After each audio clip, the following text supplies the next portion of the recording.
Welcome Exiles! In the last episode, we delved further into the Crit Occultist Winter Orb build, making some major changes to our passive tree for huge offensive and defensive buffs. In this video, we're going to be doubling down on the currency farming and gathering up all of our endgame gear for our final test against some of the hardest content this game has to offer. And like last time, I really hope you like Herald of Ice explosions, cause they're getting bigger. One quick upgrade that I forgot to do in the last video is to buy tattoos of the Hinakora warrior. Tattoos replace small attribute nodes on your passive tree with a different stat, depending on what attribute you change. I'm going to be changing all of my intelligence nodes for maximum energy shield, since I have no need for the stats, thanks to Supreme Ostentation. The map strat that I've had my eye on for this video is the Strongbox strat that I saw in Vascor's video. Now normally I like to explain the strats that I'm doing, but it kinda feels messed up to just repeat everything that he says in his video instead of just sending you guys to a fellow new creator. So, if you want to give this strat a try, I've left a link to his video in the description. It has all the information that you'll need. My god, I love this strat so much already. It's stupidly fun, it's constant tinks, and the profit per hour actually just seems crazy. I'm selling the two 7 years bad luck cards that I got, as well as an Enlighten card that dropped. This will give me the currency to buy an Ariath's End Flask, to speed my clear up of these strong boxes. Explosions in builds can scale from any generic mods that you have. Generic meaning not specific to anything like attacks or spells. For example, my Magnifier and Vast Power give me generic area of effect, meaning the explosions from this flask will gain that AoE increase. The same goes for generic damage mods like % increased damage. Another great example for Ariath's End is the Divine Judgment passive at the top left of the passive tree, since it gives generic elemental damage and Ariath's End does elemental explosions. So I finished up 20 maps and this strat is quality, an absolute tink simulator. In those 20 maps I made 47 divines according to Wealthy Exile. I don't think I need to explain why I'm buying up the materials to run 60 more of those. This strat makes me feel things. You also get a bunch of Mirage enchanted blueprints that can have the highest target to always currency in Scarabs or experimented items. They sell for just over a divine each. Oh, this strat makes my brain release the happy chemicals. We've got 6 Winter Orbs ready for a Coin of Knowledge. We're aiming for a power charge on crit support, since it gives the same damage bonus at level 1 as it does at level 20, so it's the perfect support for a coin imbue. Oh, sweet Mark Robinson, we actually got one. Oh yes, finally. Holy shit, we got 2. What the hell? That's an 80 divine bonus. Okay, I guess we'll just buy a 2120 Ice Bite to replace the power charger and crit support that we had. While we're out of the maps, we'll also buy a level 4 Enhance, a level 3 23% quality Scornful Herald, and a level 3 Eclipse support. We can then link all of these to my Herald of Ice. This will prevent my Herald of Ice from buffing me with any damage, however, it will make my Herald of Ice explosions extremely powerful compared to before, especially thanks to the Scornful Herald support. Critical strike chance scales on the base crit chance of spell skill gems, or the weapon you're using if you're in attack build. Herald of Ice has a 0% base crit chance, so no matter how much increased crit chance I get, it cannot crit. This Scornful Herald support adds some base crit chance, so now all of the added crit chance in my build can affect my Herald of Ice, and its damage can be scaled by all of my crit multi. This ultimately gives it 100% crit chance, which means it freezes on hit, which is also the condition it needs to trigger again. Basically, this is going to cause enormous chains of explosions. Good heavens, that's a lot of bloodlines. I just realised. I'm specced into the Atlas passive tree where Huck accompanies me in my maps after I open a smuggler's cache. So if I give Huck this arrowhead item that grants him level 10 haste, he'll give me level 10 haste in all my maps. Who needs mercenaries, eh?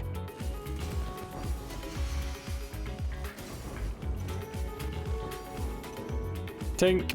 We've also swapped out the Herald of Ice MTX. A few people complained about the automaton one, and I personally think it's amazing, but it's also really flashy and I'm getting headaches, so maybe they had a point. Hopefully this Gloom Herald is a little bit less migraine inducing. That's 60 more maps completed and 111 divines in profit this time. The extra power charge warp also went for 73 big ones, and also this precise arrowhead sold for 6 divines. I made this for Huck before realising that he can't equip level 5 heist equipment, and apparently level 15 haste with T2 job speed is worth something. So, time to get spending. We want to make a body armour with high energy shield, +1 curse, elevated spell crit, and elevated aura effect. Now, I couldn't find any crafting guides on this, so me and Zaz, or Mr. Mirror from the last episode, theory crafted this method to craft it. I just want to preface this all by saying that this is quite an awkward craft where a lot of things can go wrong. I always try and explain the crafts that I'm doing so less experienced players can follow along and learn, but if you're one of those players and want to do this yourself, then please follow very carefully, or maybe just settle for something without as many high rolls. Again, a lot can go wrong on this, and I'd feel really bad if people wasted a ton of their hard-earned money trying to follow along while not knowing the risks. So, we'll start by buying a 28% quality, eye level 86 Twilight Regalia, and then slam it with a Hunter's Exalted Orb to make it a Hunter item. Now it's already going to get awkward. We want to roll caster mods with Harvest until we get T1 spell crit with another Hunter mod.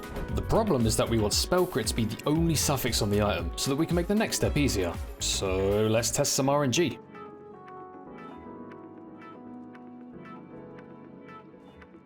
Okay, we made it. Now we have to really pray because it's a 50-50 if this even matters. We're using an Orb of Dominance to wipe out one of these mods and elevate the other one, making it even stronger. So we'll pray to RNGesus. Thank you, RNGesus, I never doubted you. And now, since we've got the crit mod as our only suffix, we can craft suffixes cannot be changed and scour the item to make it magic. I swear this will matter soon. I just realised, I could have also crafted cannot roll caster mods and then annulled, since the crit mod is also a caster mod, so the annul wouldn't have been able to hit it. That was maybe the smarter way to make it the only suffix? I don't know, too late now. We'll buy a body armor with elevated aura effect, since it's cheaper than rolling it ourselves. And now we can beastcraft a Hinokora's Lock onto our Twilight Regalia base. This is why we needed it to be magic, because this craft only works on magic items. And thanks to the Hinokora's Lock, we can check if our Awakener Orb is going to ruin this entire craft by filling our item with crap. Well, it doesn't fill the prefixes, which is the most important thing, but that life regen suffix is useless, so we're going to try again. We'll use a Jeweler's Orb to remove the current lock, add on a new beast lock, and check again. Life regen again. Marvellous.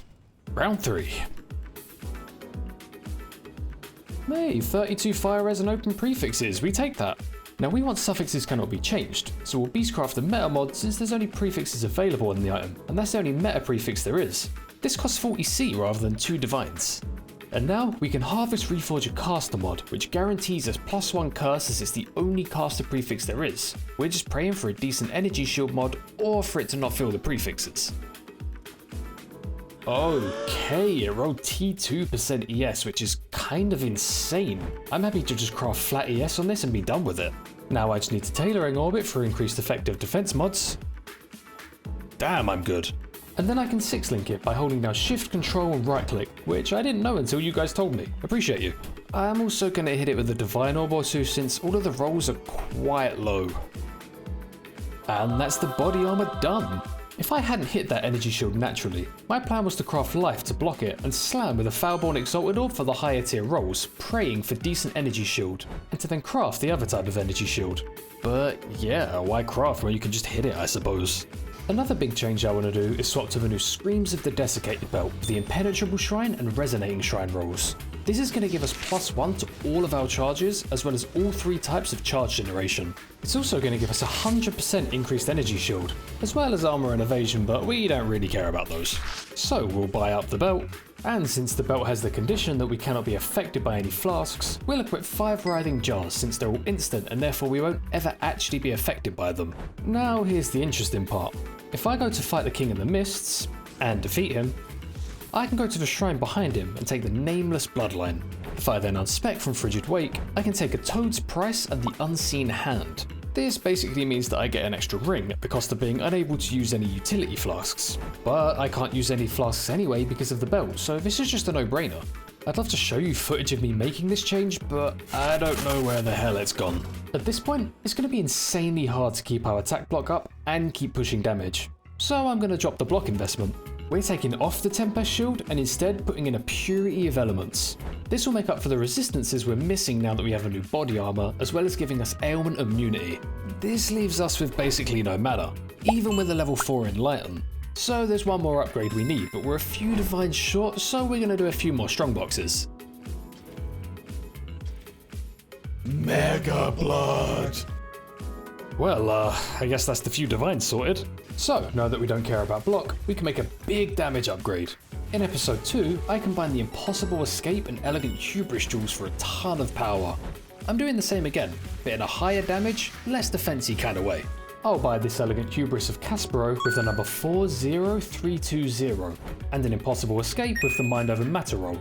Same as the last video. The price of the Elegant Hubris will probably go way up, and this is already a very expensive roll. So, check out a tutorial on how to search for Timeless Jewels to find an alternative if this gets too expensive. I'll link a good one in the description. I can then swap out the Impossible Escapes, allowing me to freely take points around Mind Over Matter, and change our passive tree path from the right over to the left. We can then slot in our new Elegant Hubris, and this new one gives us 3 10% damage per power charge nodes, 1 4% energy shield per power charge node, and 12% mana reservation efficiency. And we won't forget to pick up Supreme Ostentation again, otherwise we won't actually have a build. Also, just for transparency, I'm selling my old Elegant Hubris for 15 divines. That's the same price that I bought it for. Now we want a Giga Cluster Jewel, so I'm going to buy a 12 passive Cold Cluster with fractured 35% increased effect. And I'll harvest Reforged Speed until I get 3% attack and cast speed, 3% all res, and high energy shield. The attack and cast speed and all res both need to be at least 3% for the 35% increased effect to actually work on them. Don't go settling for no 2%ers. Oh, okay. I always hate crafting these jewels, but that weren't too shabby. Now we'll buy a Cobalt Jewel with Fractured Crit Multi with Ellie skills, since it's the lowest weighted crit multi affix. And then harvest Reforged Crit until I've got a jewel that I'm happy with. I'm looking for 3 crit multi mods and something else useful. That's pretty damn good. Since I don't care about block anymore, this is going to replace my small block cluster jewel. Last upgrade for now is a Badge of the Brotherhood corrupted with an additional curse. We'll anoint that with a gold, silver and prismatic oil, and a tainted oil, which allows annoyance on corrupted items. This provides me with Tranquility for 5% max energy shield and Transfiguration of Soul, which makes all of my percent increases to energy shield also increase my spell damage at 30% of the value. Huh, there's a free bit of money from the old Badge of the Brotherhood.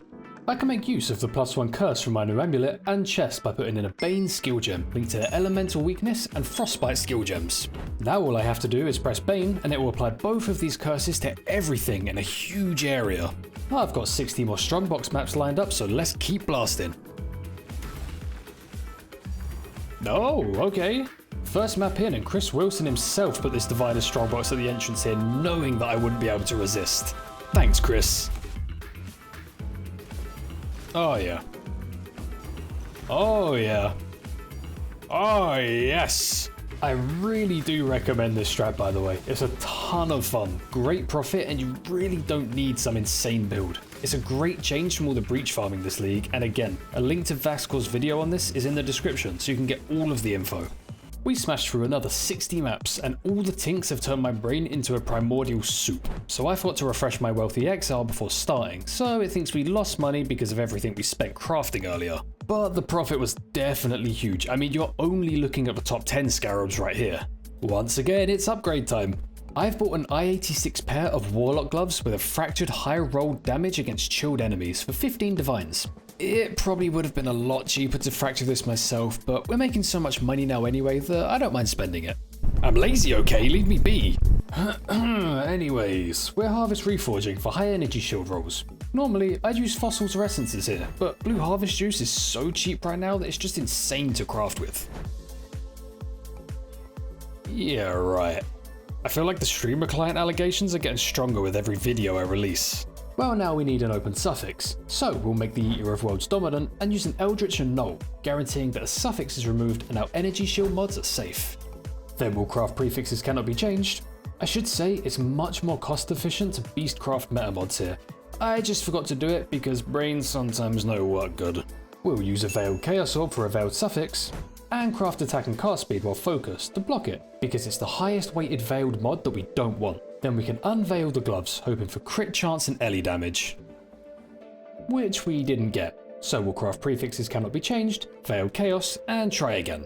Brain work good now, we remembered to beastcraft. Well, we got the unveil, but it also rolled dex, meaning that I can't craft a resonate, so I'm going to Eldritch and Null for the 50-50 chance at removing that dex. Rumour has it he never misses. Now I can just craft some fire res for the final affix. Now we've got to sort out these Eldritch implicits. first, we want to get high cold exposure, so we'll roll Grand Ickers until we get it. Then, we'll use an exceptional Ember to get a high level Searing Exarch mod, and use an Orb of Conflict to try and raise the tier of the cold exposure. And then we'll repeat, using an Orb of Conflict to try and raise the cold exposure level whenever the Searing Exarch mod is exceptional or better. If it drops below exceptional, we'll use another exceptional Ember to raise it back up. Well, that took around 12 Orb of Conflicts. I take back my prior statement about never missing. I didn't hit them all first time like in the last Zero to Hero. I'm losing it! Now we can roll Grand Embers until we hit Chance to Unnerve and the gloves are officially done. I've also bought a new pair of Ralakesh with +2 Curse and Energy Shield for my Curse setup, a new Tollful with 10% Elemental Penetration and high cast speed, and a double Foulborn Blue Dream to replace my Red Nightmare that we aren't really bothered about now that we aren't using attack block. We can then replace all of these tattoos with Lightning Res ones and throw an attack block tattoo over the Fire Res one because it's pretty much the only useful option that we've got. Then I'll replace 2 Masteries in my passive tree with a Runegraft of the Fortress and a Runegraft of Gemcraft. They're reduced attributes so it matter to us since we're using Supreme Ostentation. And that's pretty much all of the gear done. Now I'm just going to farm XP breaches like I did in episode 2 until I hit level 100. The Herald of Ice setup I have with the AoE scaling just clears multiple screens. Watch, I've let these 2 huge pack size breaches build and now... absolute cinema. Ooh, one upgrade I forgot. I want a Foulborn Ramirez Banquet with high rolled crit multi and a Zealotry Corruption. There's none on the market, so I'm going to double corrupt some myself. Nope. No. Depression. Oh, we actually got it on the 4th try. What the hell? Yeah, I got some temples left. Let's have some fun. Okay, that's fun, but it's completely useless to me, sadly. Boo! Come on, Tanjar, focus up. We need level 100 here. Oh, thank God we did it. Level 100. And with only 206 deaths. Jesus Christ, I'm pretending I didn't see that. Anyways, now that that's done, we can finally put this build to the test. Play some cool music.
So, that's the Winter Orb build done.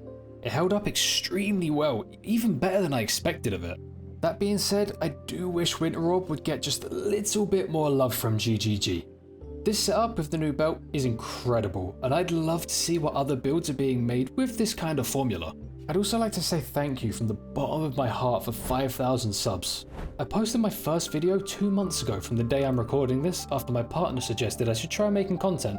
It was a little shaky at first, but my god, you guys have just shown an overwhelming amount of love and support. I could have never expected to be at this stage only 8 weeks after even deciding to start this journey. It truly means the world. Thank you, everyone. I really hope that a few of you might see Winter Orb in a new light now. Thank you all for joining me in this journey, and I hope to see you all in the next one.